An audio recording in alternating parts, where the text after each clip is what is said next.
Thank you so much for that introduction. As most of you probably know, I do not have the skills of Utrice Lee. I am not a very good discussion leader. And I have a tendency to write what I say. That does not mean that I am incapable of speaking without notes and the manuscript, but I prefer to read my speeches. In that way, it becomes absolutely impossible for persons with less than honorable motives to misquote me. I have entitled this statement, "The Crisis of the Negro Leader." While Utrice's presentation was of an extremely and very helpful practical nature, this statement will be more theoretical. But in stating the theory, I think that we might gain some insights into the nature and method of effective leadership of an oppressed people.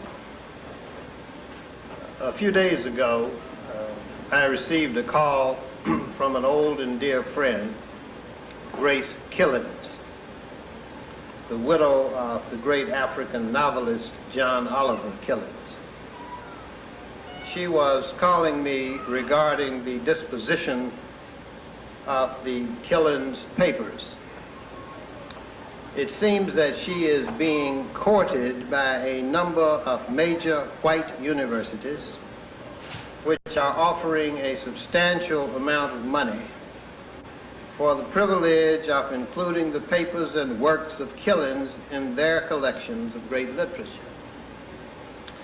Although she did not mention it during our conversation, the irony of the matter could not have escaped her attention. Neither the collection or a single Negro university or college, nor the HNIC at any white university or college has seen fit to make an offer for the Killens collection, nor in the event of insufficient funds to afford the collection, made any attempt to approach their masters for the necessary funds. As we talked, the conversation shifted from the particularity of the Killens collection to the generality of the current state of the race in America. She solicited my views on the rationale for the suspension of Alton Maddox from the practice of law, and an update on the status of his reinstatement, and concluded the conversation seeking my advice with respect to the appropriate manner for her to aid in the facilitation of Alton's transition to the private practice of his profession. Invariably, as is the case with every conversation I have had of late with reasonably conscious persons of African descent, the discussion shifted then to the question of the state of black leadership in a steadily deteriorating black political, social, and economic environment.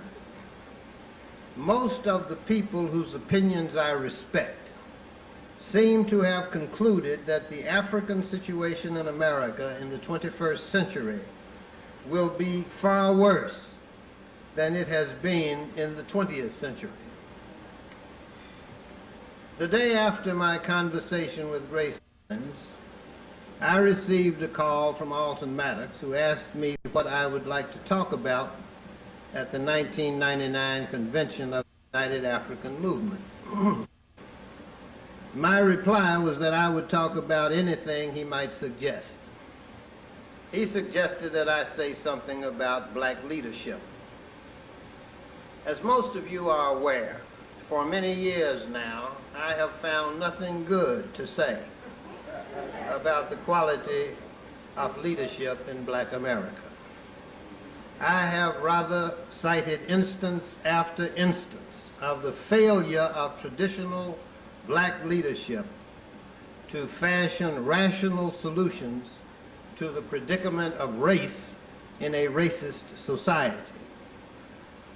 More recently, I have softened my critique, which for years attributed a deliberate and malicious intent to the black leadership class. Upon a more sober and focused reflection, the emphasis of my critique has shifted from that of a failure of leadership to that of a failure of intellect on the part of the alleged leaders of the race, and have suggested that a fundamental deficiency in the use of language is largely responsible for the failure of intellect, and that the failure of intellect has led inexorably and inevitably to the demonstrated failures of black leadership. In other words, I have come to the conclusion that one does not rationally criticize the intellectually impaired for an inability to think critically. I should like to take this opportunity to elaborate the bases of my revised hypothesis and to suggest, if I may, an intellectually respectable way of assessing black leadership, and in the process, a rational way in which future leaders should be chosen and leadership exercised in a racist society by authentic leaders of an oppressed people. Let us begin our analysis with the identification of the current classes of recognized black leadership in America. In this connection, I am intentionally eliminating a consideration of committed and in many cases highly effective local grassroots leaders whose names are not nationally recognized by the masses of our people. At the national level, black leadership falls into three categories, and the individual leaders sometimes find themselves in more than one of such categories. The categories are as follows: religious leadership, civic leadership, and intellectual leadership. In an earlier era of our history, I would have included the organized black bar as a fourth category. Unfortunately, that category is no longer relevant to a discussion of black leadership in America. After attending the annual convention of the National Bar Association in July, and having observed the combination of a rock concert, the conferring of white corporate gifts, and a keynote address incongruously crowded into the same program, I said to myself, as I was leaving in the midst of the begging frenzy and before the rock concert, that the evening's activities constituted a perfect metaphor for the state of the race in 1999. A finger-popping, begging elite, giving lip service only to the suffering of a racial minority in an aggressively racist society. So much for leadership from the black bar. Religious leadership. Black religious leadership, whether of the Christian or Muslim variety, is theologically incapable of providing a viable path out of our current situation. Once a week, whether on Friday or Sunday, millions of the faithful gather at their respective churches or mosques, where in most instances they are taught to endure with patience the iniquities of an unjust society, and at the end of the sermon are comforted in the faith and belief that soon they will be done with the troubles of the world, and that they are going home to be with God.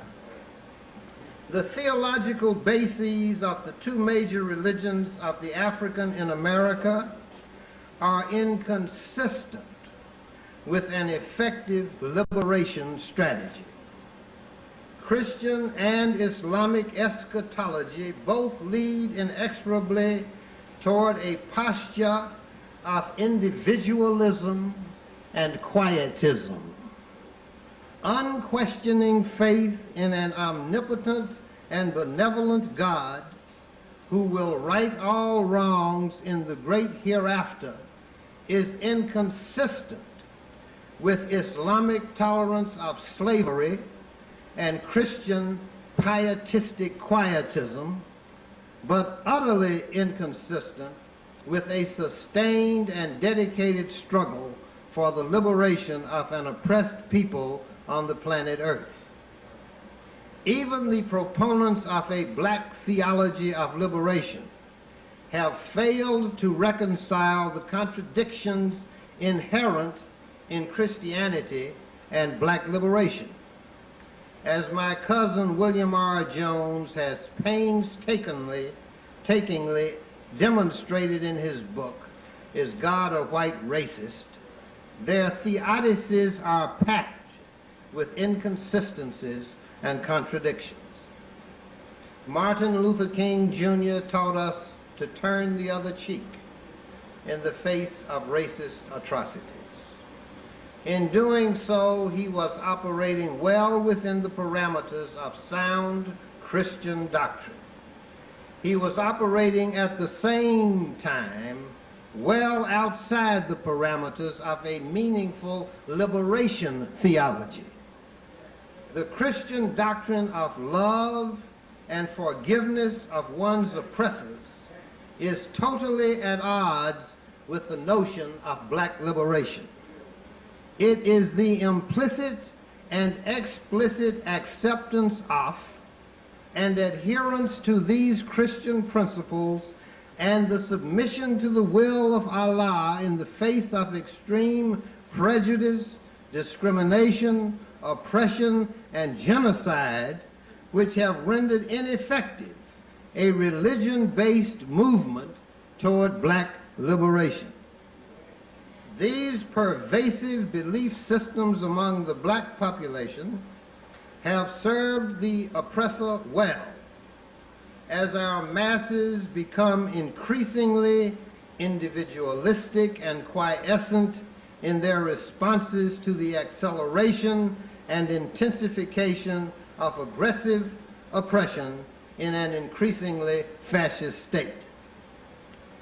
In the context of a struggle for African liberation in a racist society, the only relevant Christian is the Christian who adopts the principles and practices of Jesus, the iconoclastic revolutionary, who healed the sick, who fed the hungry, who counseled the rich man to sell all his possessions and give the money to the poor, and who threw the money changers out of the temple.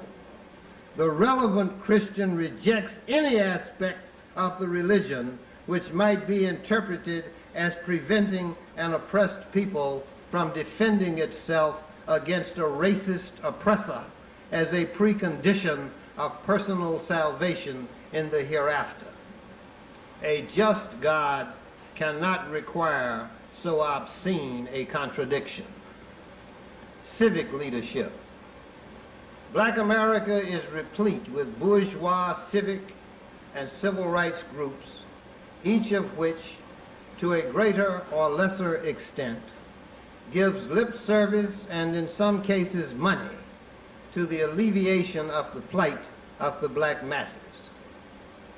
100 Black Men, the Lynx, Jack and Jill, the Guardians, the Comas Club, the National Negro Golfers Association, the Boulé, the National Conference of Negro Women, the National Medical Association, the National Dental Association, the National Bar Association, the Greek letter organizations, including Alpha Kappa Alpha, and a host of other professional and business associations and organizations hold their annual conventions and in most cases provide scholarship assistance to deserving young Negroes who they hope will grow up to be good American citizens like themselves.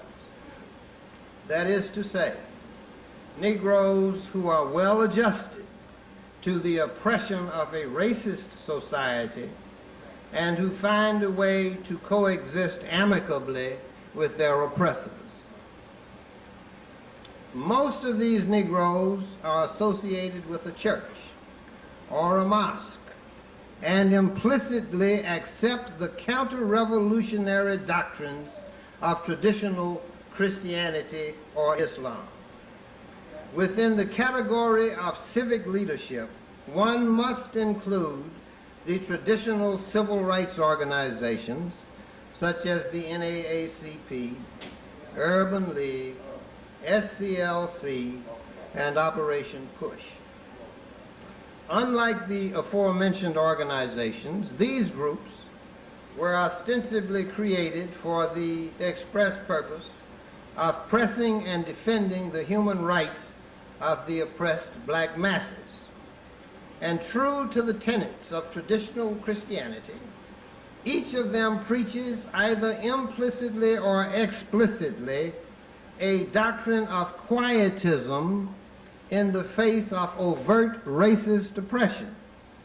They conduct a protracted and militant struggle on behalf of the black masses in pursuit of corporate and government handouts, the proceeds of which are used primarily to promote the employment, businesses, and housing needs of their petit bourgeois constituencies. Their activities insofar as they remove the focus of societal attention away from the suffering of the masses are counter-revolutionary and inconsistent with an intelligent struggle for the liberation of an oppressed people. The psychological paradigm out of which such activities emerge is the same paradigm which informed the behavior of our slave ancestors. Only the clothing, the housing, and modes of transportation and communication have changed. The mindset and behavior patterns are unchanged. Intellectual leadership. I shall not spend much time on the question of intellectual leadership. The best known members of the intellectual elite among the race, with a few notable exceptions, are to be found on the extreme right wing of the political and economic spectrum. These are the Negro neo-Darwinists who would put the welfare mother into the streets as a street sweeper without food stamps or health care, rather than provide her with the educational tools and government stipends required to pull her and her family definitively out of poverty.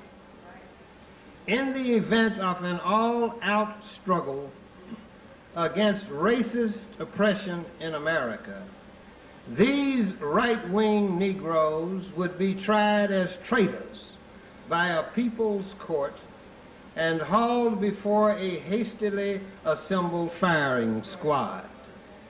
For purposes of this discussion, it is the other group of well-known Negro intellectuals who purport to speak for the black masses, which is of interest for purposes of this discussion.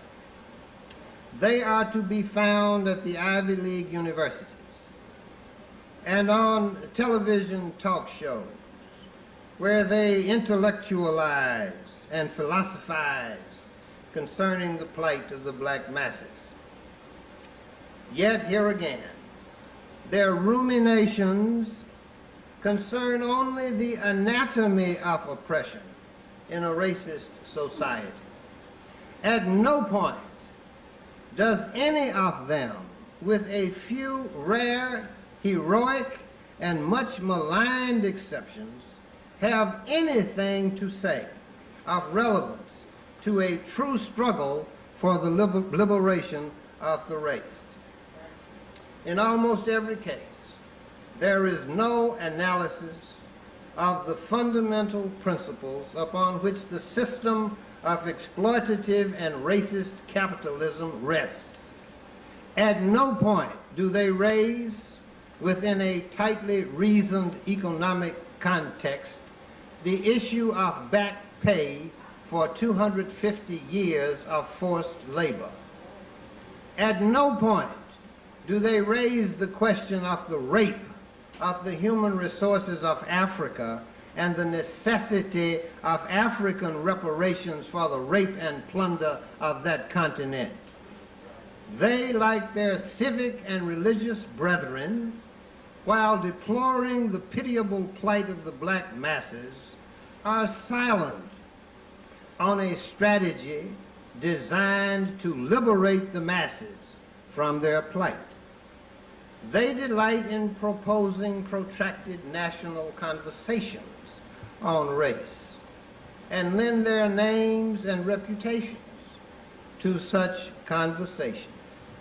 The most recent Commission and White House Conference on Race, established and convened primarily to bolster the popularity of the president among the black masses, ended with the prostitution of the reputation of John Hope Franklin, a Negro intellectual who, until he lent his name to that obscene exercise in racial containment, was thought by this speaker to be too old and too wise for a twilight ego trip.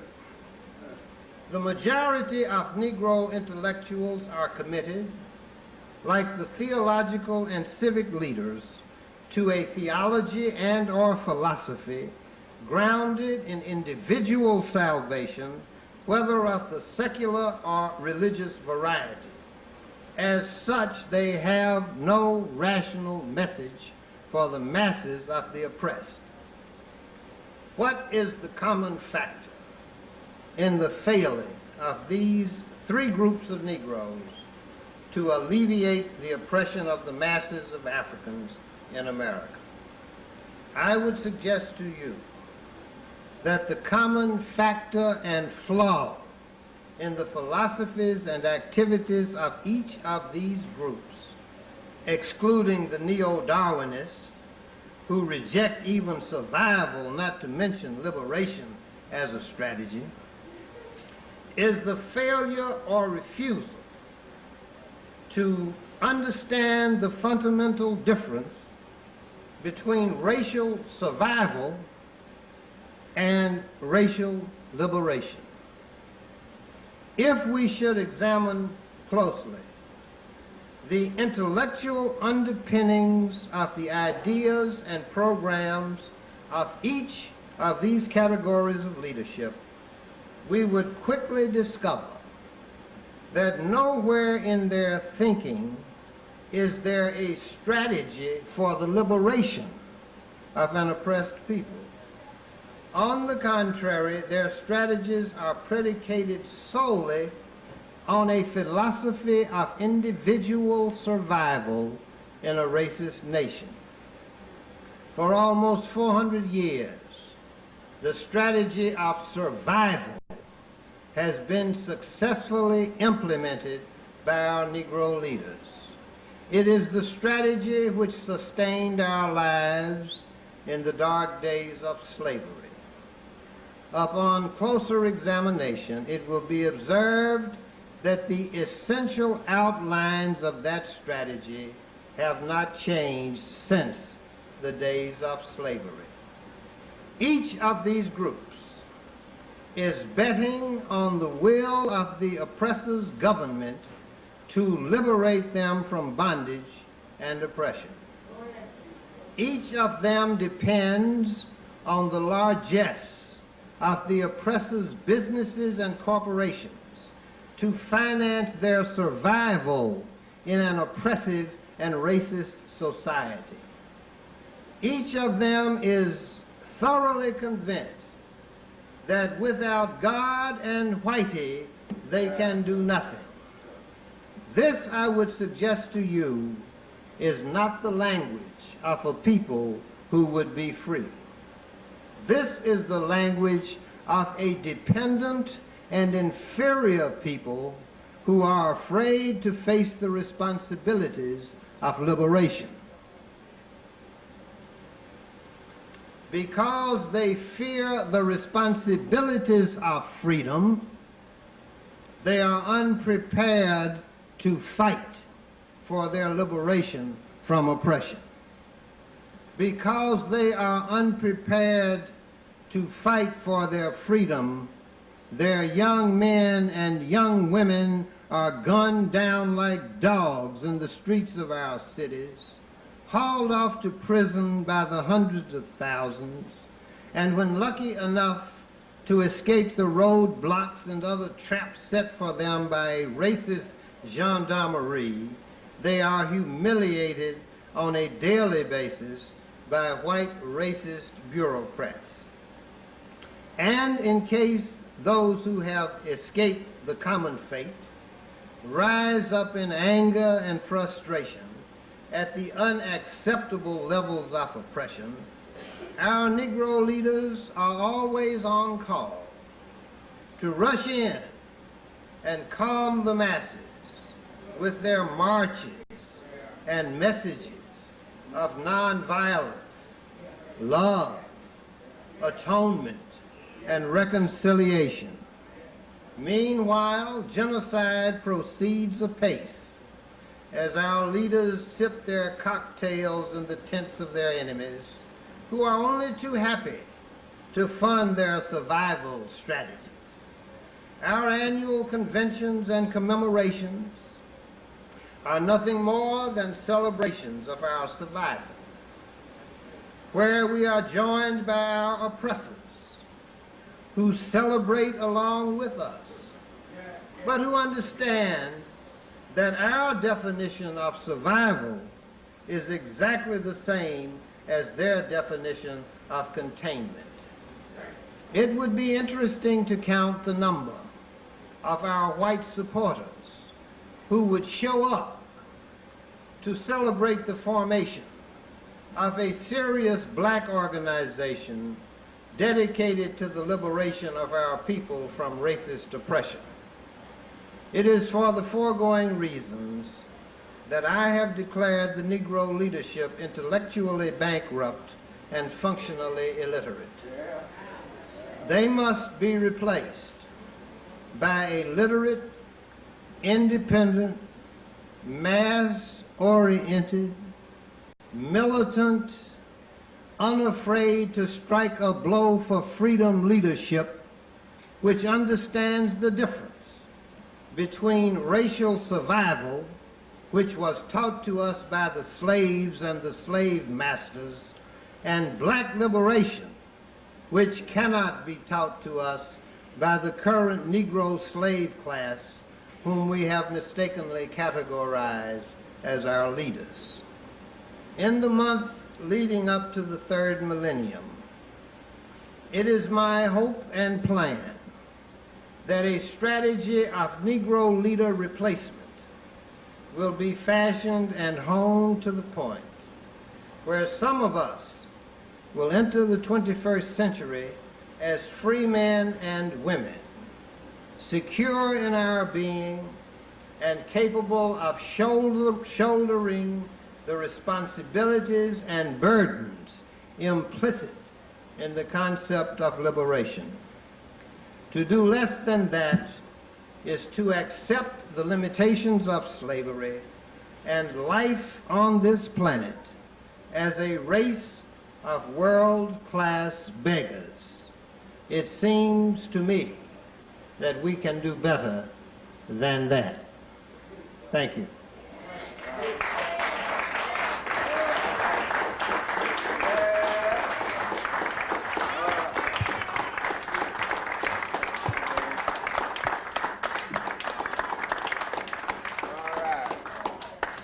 I don't have any graphs or things put on the board, but I will take some questions, and then when we finish this aspect of it, I'm going to run through another piece that I did called The New African.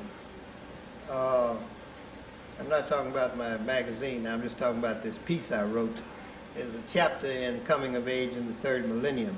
I'll probably delete some portions of it, but it also gives you some notion of my concept of what constitutes not only the new African, but the kind of African that is qualified to lead the race in the third millennium. As you know, the name of the book is Coming of Age in the Third Millennium. And one of the chapters in that book is called The New African. And I think it might shed some light on, or at least further elaborate my view of the kind of people that we ought to be looking to in the third millennium for leadership of the race. But I'd be glad to take whatever questions you might have with respect to what you've just heard. I think I would say I agree with you. Well, can we go above 100%, whatever percentage we can reach? I certainly agree with you. What is your strategy for developing this next phase of your plan, and who or what? Well, I guess we can understand what kind of people would be involved, but are you beginning to think of who would sit in, such as a think tank or so, think tank to develop this plan? For the past 20 years, I have spent a good deal of my time trying to identify the best serious black minds in America. And when I say serious, I mean those who have an understanding of language and who know the difference between black survival and black liberation. Jim Bell sitting there is one of those people. And I've discovered in recent years, traveling about the country and the world, that there are literally hundreds of Jim Bells out there, people who are committed to the struggle, who understand the uses and misuses of language, who have been made invisible by a racist society. Many of them are to be found at universities where they get no exposure whatsoever. They're just teaching. There are other businessmen, for example, who are doing very well, but who have a clear understanding of the nature of oppression and who understand the importance of dual citizenship for black people in African countries. And I think that is especially important right now. If Y2K is going to be half as bad as they say it is, we might want to take a look on the other side. And it is my notion that it is time to bring the best and the brightest of these people together, including your chairman, Alton H. Maddox, to some location that will remain secret, obviously. And we will have a sit down with people who mutually trust each other, and to establish what will be not only a think tank but an action tank. Because as Kwame Nkrumah informed us, the complete revolutionary is a man of action who thinks and a man of thought who acts. That's the kind of person we're looking for. We're looking for people who have accomplished something in their lives, who have a complete understanding of racist oppression, who have a love for their race, and who have the capacity to do something about it. And I might say that anybody in that group, if he is not prepared to die for the accomplishment of the liberation of his people by any means necessary, he will not be sitting at the table. One of the problems that we have is that despite our having aped the white man for 400 years, the one thing that we do not seem to have understood is that most of the gains achieved by white supremacy over these last 400 years have been gains which were obtained through violence and bloodshed. And we are the only people in the world who refuse at this point in our history to defend ourselves from violence that has been perpetrated against us. If the B'nai B'rith can form the Jewish Defense League, why cannot we form some kind of physical defense against the atrocities that are being perpetrated against our people on a daily basis? I would suggest to you that police brutality would not be a problem in this country if every now and then a perpetrator of police brutality was taken out.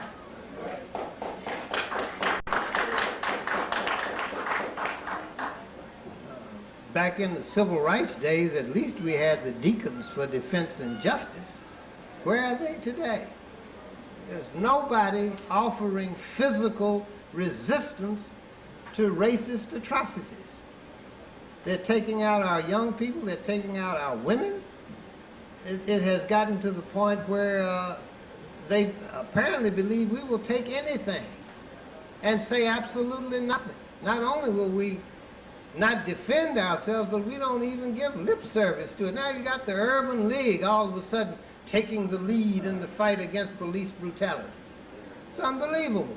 How can an organization like the Urban League, whose president spent half of his keynote address praising Shell Oil, one of the most racist corporations in the world, how can we expect this man to take a strong position against police atrocities against black people? But that's what we've come down to. And nobody is saying anything. Well, don't get me started on Jesse. But that's essentially the way we intend to do it. I would hope that out of this meeting will come some very strong position papers in which an analysis is made of the current status of black leadership, which will expose the current leaders as sellouts, con artists, rip-offs, and whatever else you might think of. Because somebody has got to make it clear to the masses of people that you don't just follow these people because the white media has thrown them out there. This has to be a very serious analysis of where the race is at the moment. And we do not have a lot of time. The concentration camps are already operating. All they have to do is open the gates now, and the first sign of trouble, if there is a breakdown of law and order, electrical systems, or what have you, as a result of the computer bug, you may be certain that the mechanisms are in place to quarantine the black community and to march us into those camps. And we only have about 5 months before we find out what's going to happen. We need to have some alternatives to life in a concentration camp in this racist society. Would this include Africans outside of America, and would this include the women as well? You mean in the conversation that in this meeting? Oh, absolutely. Yes, it will be an international confab, but it will be very quiet until we're ready to make a position. Yeah. When I'm not.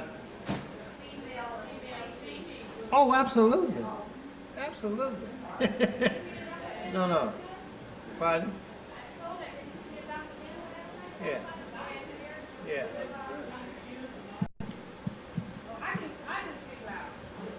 It's not really a question, but first I just want to thank UAM for giving me the opportunity to continue to grow. Clayton Jones, you probably don't remember me. 30 years ago, you have saved me in my life. It seemed like all my life I had been like used, struggle. I was in the process of setting up a corporation, and I came into a lot of these Negroes that you're talking about. I will not call names because it's not important. But I lost a lot of money, and I was at one of the lectures that you had, and I'll say right now, you are still as gracious then. I get more information in 1 hour when I get back to New York than I do in a whole month in Virginia. Information's not there, and they're leading us to the slaughter. Right up the hill, they are training these young white rebels to fight us, and my sister and my daughter who work in the prison system don't want to arm. I said, we can go out in the woods secretly and train your young boys how to shoot. But anyway, I didn't mean to go off into a tangent. I just wanted to thank you again. I might say that you look pretty much now like you looked then. You haven't aged at all. Clayton, one of the things that I think, are there any blacks who are studying the European white man in the same way that white people study us? Every facet, everything about us, they study us and they understand our weaknesses, etc. If they are, what are some of their weaknesses? I think that's why a lot of people don't want to go up against them, because they feel that there's no win. Omnipotent? Yeah. Yeah. Well, there are a lot of, I mean, if you come up and go through a white university system, you know the same thing they know. The question is, do you use what you know? Well, let me just give you an example. Show you just how vulnerable these people are. I had a meeting the other day with a young man in his early 30s. He's a genius. He is an indispensable person in an organization which controls the platforms for all of the companies that do business on the internet. He's the only man in that company that understands every aspect of the way the system works. Black. He is black. He's about 30 years old, totally committed to the reconstruction of Africa. And he is not obviously yet at the point where he is prepared to just, push a button and destroy all of e-commerce. But he could be brought to that point. And there are other black people similarly situated all around this country. And it's just a question of their perceiving a shift in the way white people treat black people in this country, which would push them to the point where they could sabotage the whole infrastructure of the information age. They're out there. They're out there. And thanks to Jim Bell, I have met many of them. And all of them around 30 or 25, totally committed to Africa and African development. I think that's one of the reasons more blacks don't run to the gate. They think they can't get Right. That's true. that's good. Yeah. And another thing, and I want you to think about this very carefully. You know, Ghana is now given dual citizenship. Just kind of watch things, see how they develop over the next few months. And if it gets a little hairy and the weather starts to act kind of funny, then you might want to think about a trip and just celebrate the new year on the continent. You might want to think about celebrating the new year in Africa, because they're not confused with the computer chips the way we are over here. See, if it goes out on this side, we're finished. We're finished. No electricity, no water. You know, they will close off the black neighborhoods of this country so quickly we won't know what hit us. Mobs in the streets, white people arming all over the country, SCLC collecting all the black arms that are out there and paying people $50 a whop. You understand? I mean, we're being set up just in case. I'm saying if it is at all possible, let's try to spend the new year on the continent of Africa. And we will not be bothered by Y2K, I can guarantee you that. Not in Africa. I mean, there might be some minor disruptions, but there aren't that many computer chips operating on the continent. And the other thing is that you can live off the land. You know, you can always go into the bush and find yourself a papaya about that big, you know, that's breakfast. And then some bananas, you know. I lived in West Africa, and I can tell you that you can live off the land. Yeah, I had my breakfast from my backyard every morning. I'd send my man out, and he'd climb up the tree, and he'd get a coconut and a bunch of bananas and a papaya, come in and cut it up and whatnot, and I'd have a fruit breakfast every morning, fresh fruit from my yard. See, that's how you live in Africa. This thing over here, this is not where it's at. I'm telling you, yeah, you can live very, very nicely over there, and you don't have to look over your shoulder every 15 minutes to find out whether some racist is trying to do you in. So that's something you might want to think about. I'm not saying that you must do it. I'm simply saying think about it. Even if you come back after it's all blown over, at least be there when the crunch comes, because the crunch is going to come. And if it comes at all, that's when it'll do. Martial law and everything else will be declared as soon as there's the slightest hint of a disruption. I'm not sure, but I thought that there were some black think tanks around. And if so, what do you think of them? Well, there's one called the Lincoln Foundation, which is the one to which I was referring initially, that has all these neo-Darwinists, you know, those who believe in survival of the fittest and do nothing to help the poor and the disadvantaged. That's the major black think tank around. I'm sure that there are a few others of more liberal persuasion, but you don't hear anything from them. There used to be an organization down in Atlanta called Institute of the Black World, which was kind of a think tank, and they were putting out good stuff, but they couldn't get funded. So they went out of business. That was Vincent Harding and Bill Strickland and the fellow who's now the head of the Schomburg, what's his name?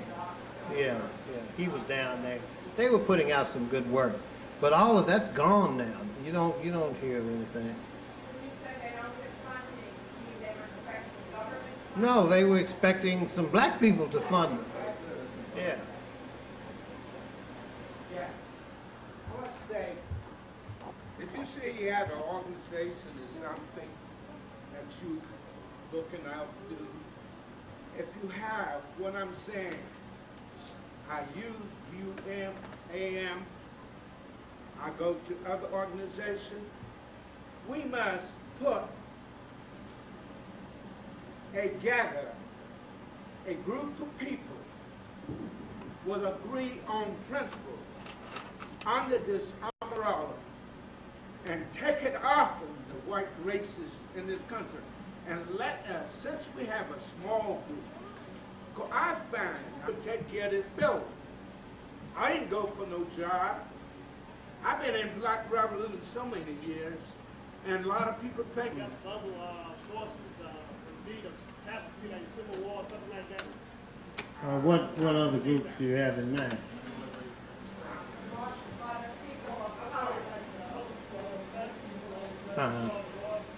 Well, I'm just saying, you say other people, which specific groups would you have in mind? The Asians? Are you talking about the Asians? The Mexicans? Who are we talking about? Yeah.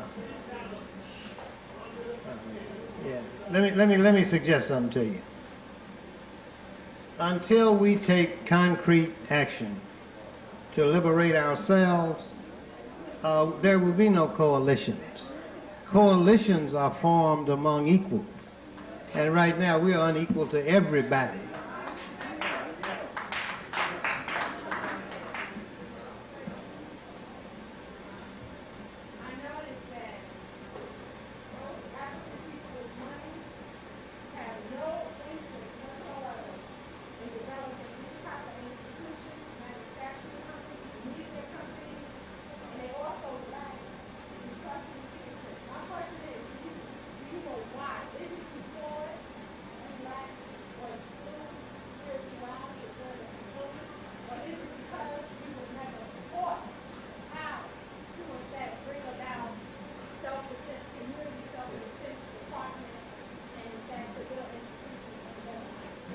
Well, that's what this whole speech was about.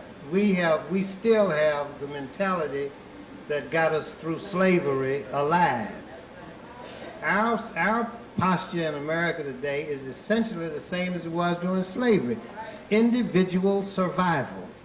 And there are very few of us who are prepared to rock any boat which will jeopardize that fundamental need to survive. We've never got past that.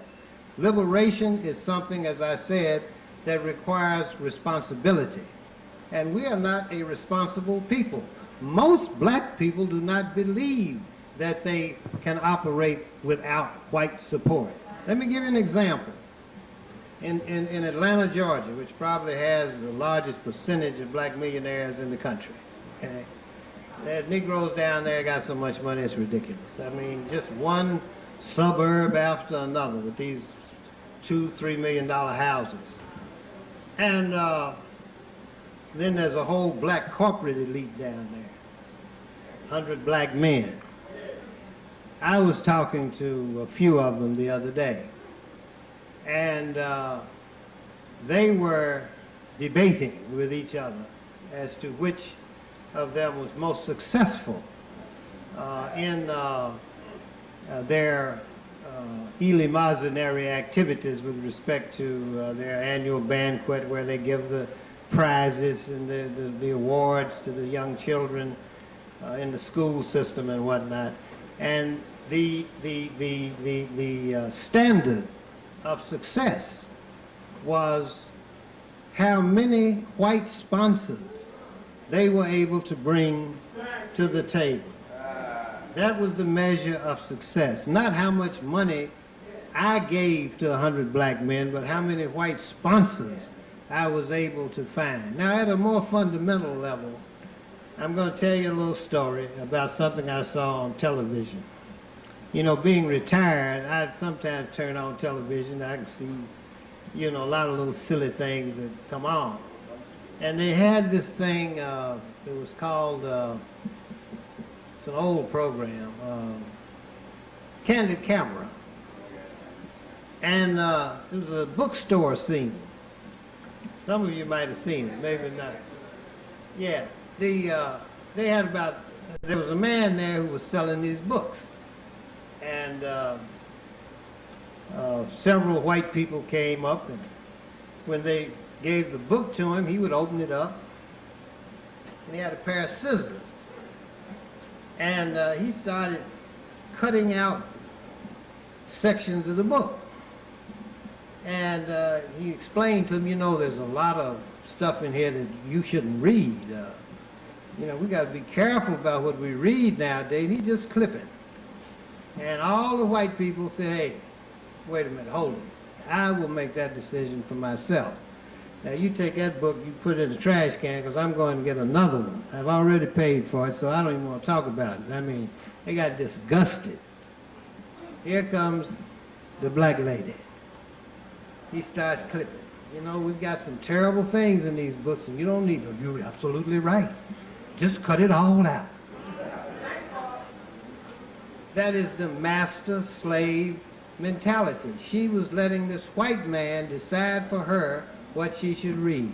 And this was not a welfare mother. I mean, this was a middle-class black woman who permitted this white man to make a fool out of her on national television. And that is the slave mindset. And I don't care how you dress it up, I don't care how many Lexuses you might drive, as long as you believe that the word of the white man is superior to yours by definition, you're in slavery. And that's the problem that we have, and that's why I'm saying that any leadership that we have that does not yet understand that we are not inferior to white people is a dangerous leadership.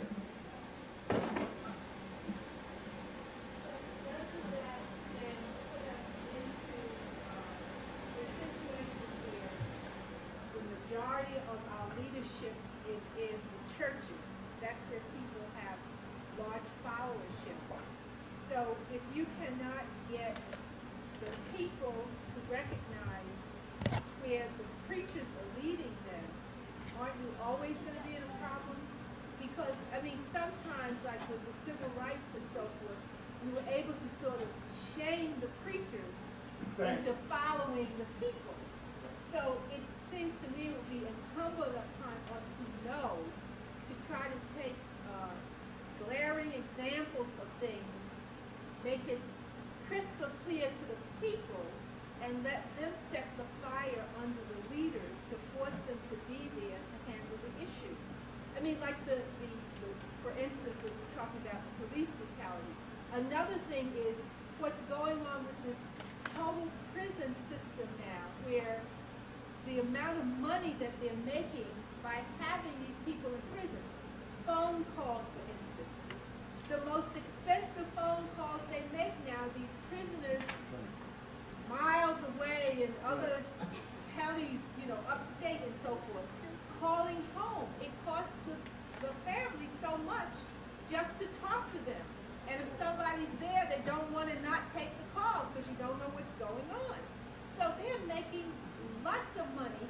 Now when we know communications, it's getting cheaper and cheaper. They should be able to make calls from upstate to New York City for $1. Right. But they're not. They're paying lots of dollars for it.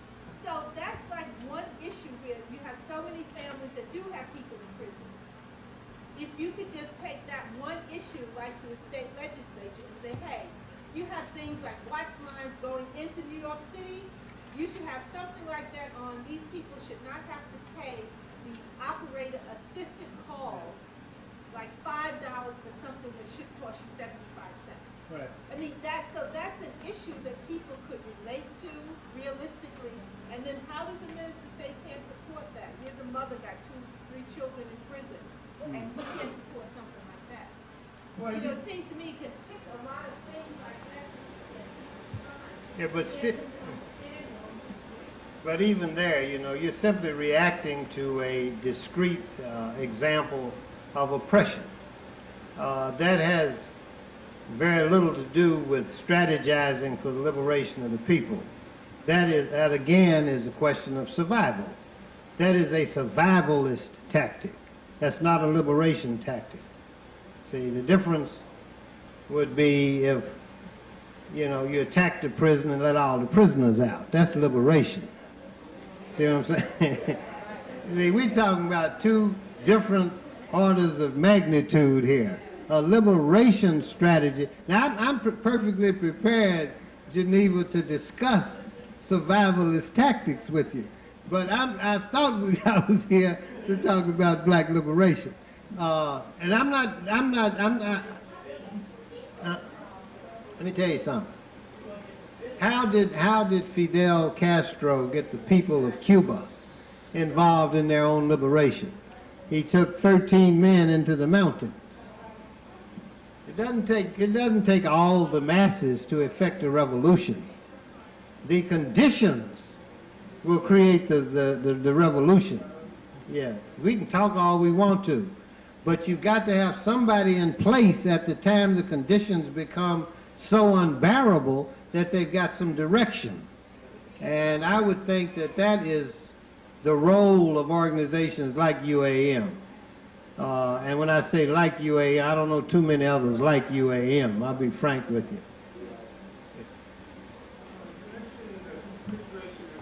Atlanta, where you had these very rich people in the suburb and the people in the city. And I think this is going to be happening all over, and it seems like it's a deliberate screening or separation of our group. You know, they're screaming off the most intellectual, the most active people, and, you know, offering them the goodies of life, which is a very small percentage, you know, and they're leaving the masses behind, and the schools and all the other things are not conducive to encouraging development. So how do you get around a situation like that? It's an organized situation that you really don't seem to have much control over. Yeah, well, this did not happen accidentally. You know, back in the 1970s, during the administration of Jimmy Carter, Zbigniew Brzezinski wrote his famous NSC-46 memorandum, in which he set forth the paradigm for separating the black bourgeoisie from the black masses, and also from separating the militant blacks in America from the revolutionary blacks in Africa, or the progressive blacks in Africa. That was a deliberate government policy, and it was effectuated through the use of the affirmative action programs. A whole new class of Negroes came about as a result of affirmative action. Now that process of containment has worked itself out, they're now dismantling the program because it was so successful. Many black business people, black professionals, black MBAs, black students were put into the middle class as a result of affirmative action. They are now in place. Many of them have begun to lose their jobs, obviously, but it created a division in the physical environment as well as in the mindset of the black bourgeoisie and the black poor. So now, after almost, well, I'd say around 25 years, the black middle class now does not view its objectives, its goals, its values as the same as those of the black masses. That was a deliberate government policy. And it was just an extension of the Willie Lynch theory. You know, you create divisions among people. See, when I was growing up in Lexington, Kentucky, on my block there was my father, who was a black minister. There was 2 doors down, there was a black doctor. Next door to the doctor, there was a cook. A little farther down the street was a bus driver. Everybody kind of lived together. So the children grew up, the bus driver's children grew up playing with the doctor's kids. And the kids of the bus driver went off and they became doctors. They had role models, and they all viewed themselves as a part of the black community. Now you don't have a black community. There's no such thing as a black community anymore. They're just blacks who live in certain sections of town. And the black poor have seen what is happening, and they don't have any regard for the black bourgeoisie. It's impossible now for the black masses to identify in any way with the black bourgeoisie. They can identify with Puff Daddy and the Snoop Doggy Dogg, you know, and Dennis Rodman. They can identify with these fellas. And that's the problem. They have destroyed the black community. Totally destroyed it. And they're to say, you know, let's move up and do this, that, and the other. There are too many persons who get national exposure who were formerly from the masses. See, they have corrupted the self-perception of the masses. Now these kids feel that the only way they can get recognition is go out and shoot somebody or become a rap star or a basketball player or a football player or whatever. And they're not even thinking about the race. See, because Jesse and them are out there, they don't pay any attention to Jesse. They know that Jesse's a fraud. They know that. They know that Kwesi is a fraud. Here he is advertising Budweiser beer to young black children. We got no business having our leaders advertising Budweiser. That's disgusting. So that's where we are. That's why I'm saying I don't think that there's any possibility now. The time is too late. It's too late to save everybody. But there's always the remnant. And right now, frankly, I am talking to the remnant. And I'm saying that we do the best we can with what we have. Tell the truth to everybody. Give everybody a chance to operate on the basis of the truth. And if they prefer to perish, then that's just the way it is. Now, you can't save the whole race. But at least we ought to save those who have the consciousness of race, to at least enough consciousness of race to try to help save themselves.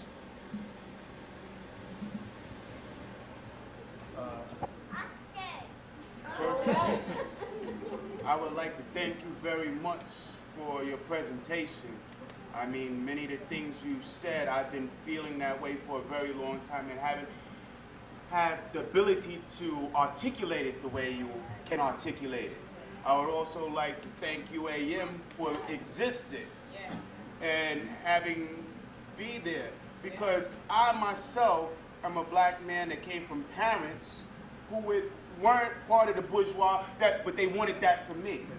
And because I was exposed to things to feel, as your presentation, I have grown up in anger all my life.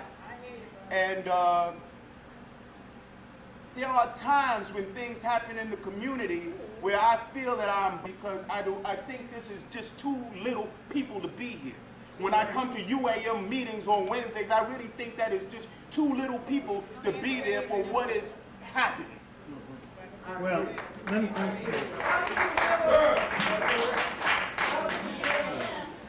Well, let me just say that there's a time and a place for everything, and this is neither the time nor the place for me to give you any further information. I'm offering suggestions. Now, it is up to those of us who have an understanding of the times and who are not afraid to die, to do what has to be done when injustice is visited upon our people. And that's the most that I can say right now. Now, there are ways of doing things And one of the ways you don't do things is to sit down in public and lay out, you know, a strategy. That is not the way it's done. But I can fully empathize with your frustration. I have often felt the same way myself.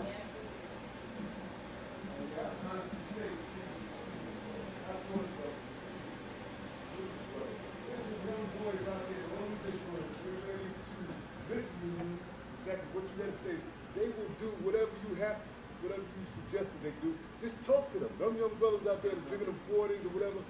I'm not trying to indicate anything. All I'm saying is they out there, and all you have to do is say the right thing to them, and they will be in your corner. Listen, like this. I'm telling you. I got some already, don't worry. So, I got some already. I just want more. But I'm saying you know the answer. All right. You know your own answer. All right.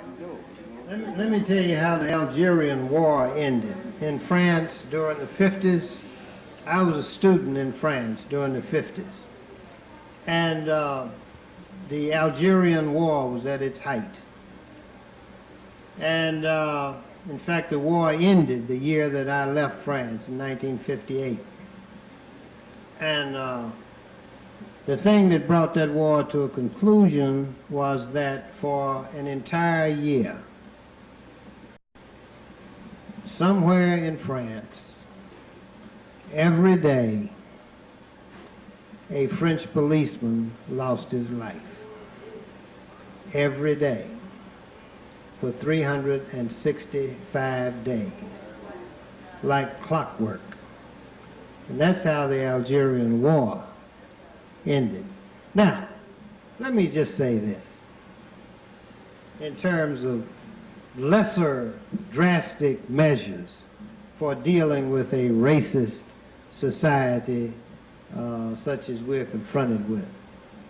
A real leader, even assuming that he adopts the theory of survival as an interim strategy or as a tactic,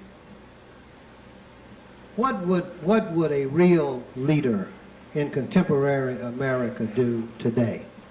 All right, let's assume that we have an unprecedented wave of police brutality in the city of New York. Or let's say it's in, let's use a simpler example. In the city of Atlanta.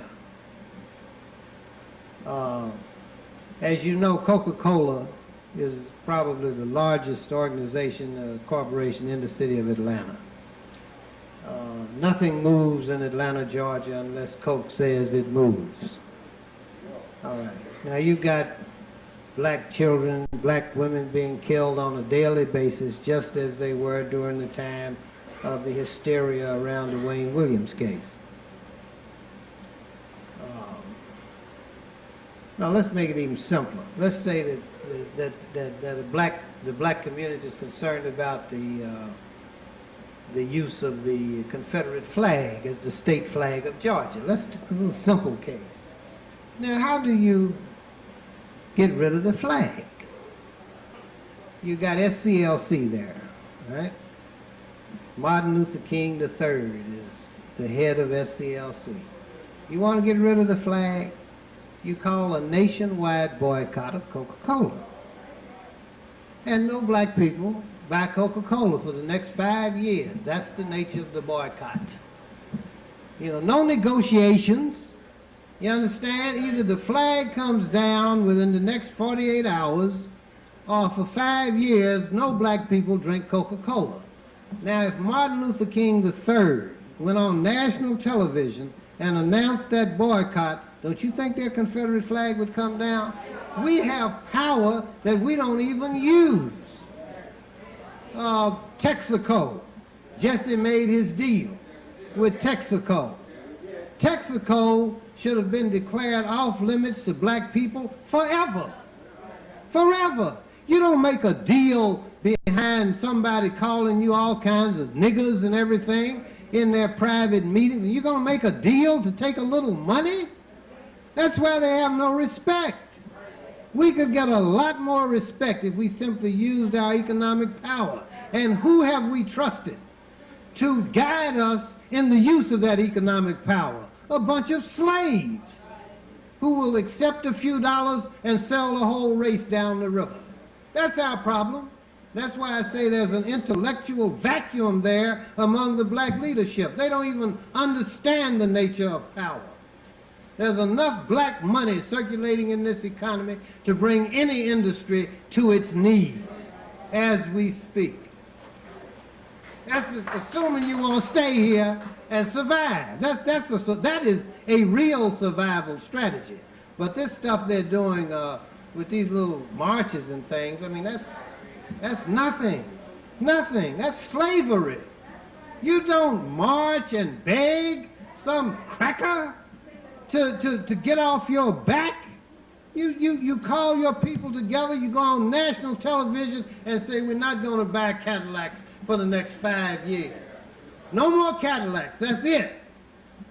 Don't you think some changes would be made in America?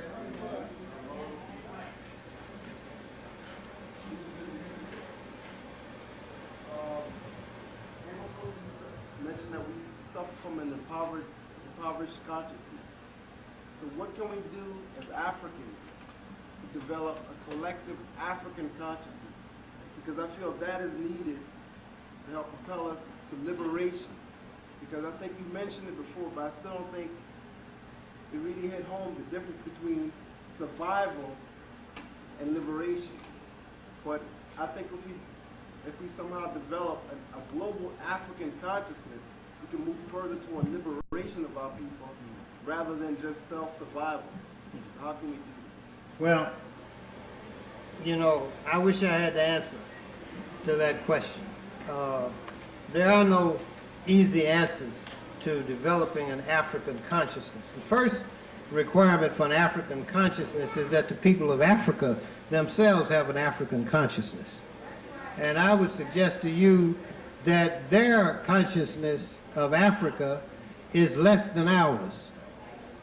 We are the vanguard, the few of us in America who understand what time of day it is. We are the leaders. The African leadership is mostly pro-European. They have a colonial mentality, and we cannot look to them for leadership. The leadership must come from this side of the water, and it comes from the West Indies, and it comes from the United States of America. That's where it comes from. And it must never think that you're going to be able to come up with a program that will somehow raise the consciousness of all the people of African descent in the world. That's not going to happen unless they come after all of us simultaneously. Then the consciousness will be developed. But that might be too late. So that's why I'm saying we start with the remnant, just like Fidel started with a remnant of 13 good men as he marched into the hills. And I was in Yale Law School in the lounge the day he marched into Havana, and the white boys were scared to death. Yeah, I'll never forget that. Came in on a tank.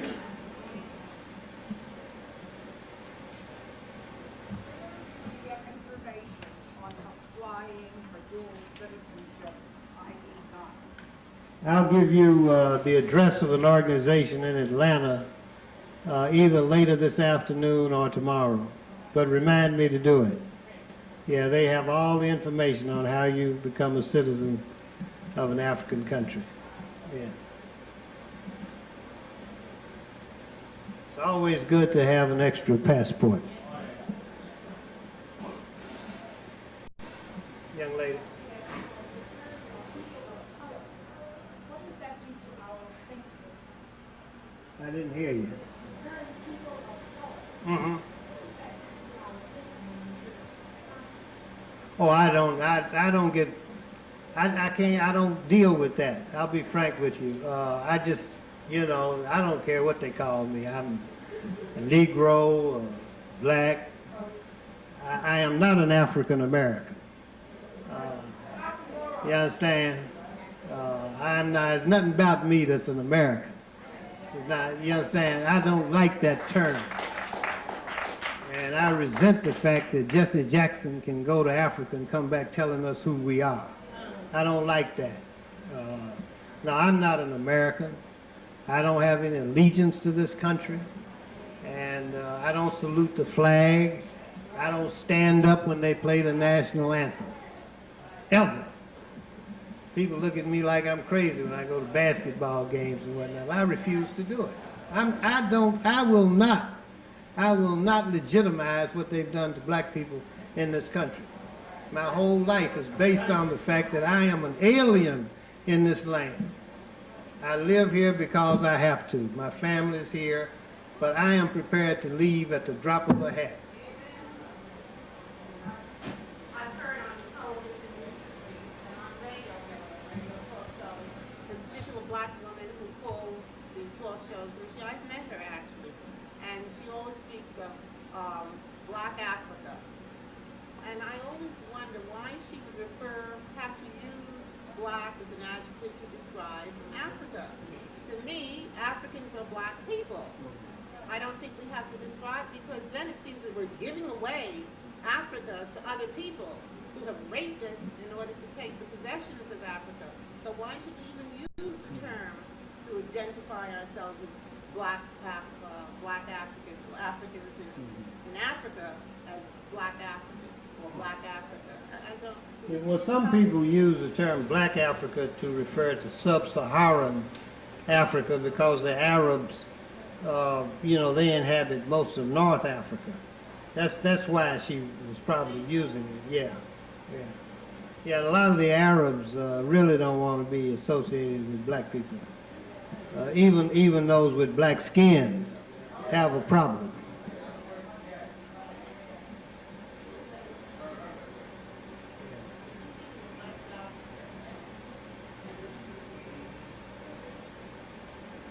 Well, does that conclude this aspect of it? Have we run out of time, or we got more time before we have a break? Go just a step further.